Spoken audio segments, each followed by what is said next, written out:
everybody, and today I'm going to be showing you how to make the cube in a cube. Only two, so it's going to be like a 2x2 cube in the big cube.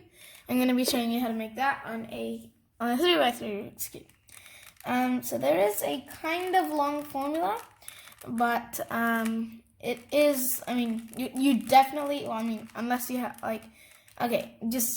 let's just get started. Okay. So the first move is the front face clockwise. Next is the left side. So this side downwards. Next is the front face clockwise again. Next is the top face anti-clockwise.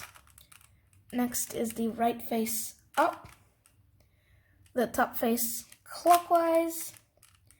The front face 2 times.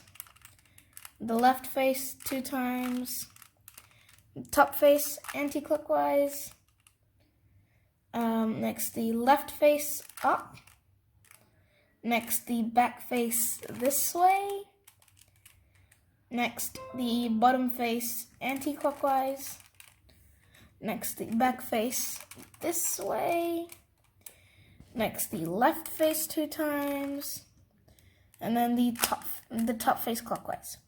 And there you go, you have the cube in a cube pattern. So if you like this video, please make sure to hit the like button, which is right down there, as well as the subscribe button, which is right next to it. And goodbye, see you in my next video.